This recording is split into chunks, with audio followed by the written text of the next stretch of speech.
అంటే వీరు ఏ స్థాయిలో దౌర్జన్యాలు చేస్తున్నారో అర్థం చేసుకోవచ్చు. ఇలాంటి ప్రమాదకర పరిస్థితులు ఎదుర్కొంటున్న వారు సామాన్యులు కూడా కాదు, పేరున్న ప్రముఖులే. తమకు ప్రాణ భయం ఉందని నెత్తి నోరు కొట్టుకుంటున్న అధికారులు ఎవరు పట్టించుకున్న పాపాన పోలేదు. ఇలాంటి పరిస్థితుల్లో వీరి వెంచర్లలో ఆస్తులు కొనుగోలు చేసిన అమాయకుల పరిస్థితి ఏమిటి?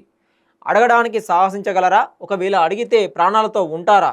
ఇలాంటి వారిని ఖచ్చితంగా అరికట్టాలని ఆవేదన వ్యక్తం చేస్తూ ఉన్నారు సామాజికవేత్తలు. అసలు వీరి వెనుక ఎవరున్నారు? ఇంతగా బరి తెగించడానికి ధైర్యం ఎలా వచ్చింది? ఇప్పుడు నెత్తి నోరు కొట్టుకుంటూ అధికారులు పట్టించుకోపోలేదు.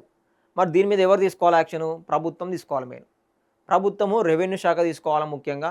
అక్కడ ఉన్న అధికారులు ఎవరైతే ఈ ల్యాండ్‌కు సంబంధించి ఎంత అక్రమానికి గురైంది, ఎంత చెరువులు కబ్జా అయినాయి, ఎంత రోడ్లు కబ్జా అయినాయి, ఎన్ని నీటి కుంటలు కబ్జా అయినాయి, ఎన్ని వాగులు కబ్జా అయినాయి అని చెప్పేసి ఓ లెక్క తీసి దీని మీద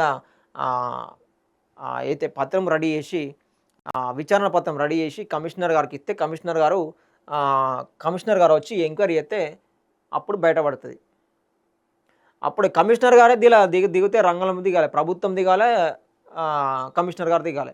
ఇద్దరు దిగుతూనే వీళ్ళ అక్రమ కట్టడాలకు, అక్రమ వెంచర్లకు కావచ్చు, అక్రమ అవినీతికి కావచ్చు, అక్రమ ఆస్తులకు కావచ్చు, ఇవన్నీ ఆగడం జరుగుతుంది.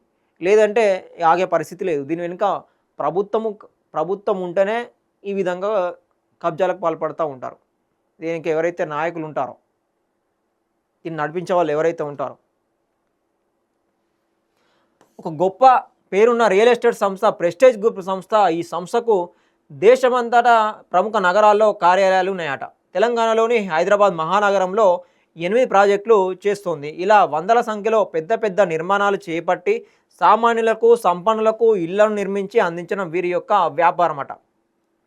ఈ ప్రెస్టేజ్ గ్రూపు దేశవ్యాప్తంగా పెద్ద పేరున్న కంపెనీ. అది 8 ప్రాజెక్టులు ఇక్కడ హైదరాబాద్ మహానగరంలో చేపడతా ఉన్నది మొత్తం.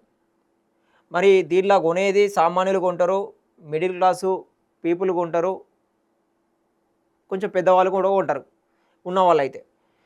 ఈ క్రమంలో ఇంత పెద్ద సంస్థ అవినీతికి పాల్పడింది. ఈ ప్రెస్టేజ్ సంస్థకు మరొక బడా సంస్థ వైష్ణవి జత కట్టింది. ఇంకేమున్నది, వీరి జతగా అవినీతి సామ్రాజ్యాన్ని నిర్మించుకుంటూ ఉన్నారు. ప్రభుత్వ ప్రాపర్టీతో పాటు రైతులకు బాసటగా నిలుస్తున్న నీటి కుంటలు, కాలువలను సైతం దర్జన్యంగా కబ్జా చేసి వెంచర్లు వేసి రియల్ ఎస్టేట్ వ్యాపారాన్ని నిస్సంకోచంగా కొనసాగిస్తూ ఉన్నారు. ఇంకా వివరాలు, ఆధారాలతో సహా అందించాం. మరోసారి మీ ముందుకు తీసుకొని వస్తున్నాం. బడంగ్పేట మున్సిపల్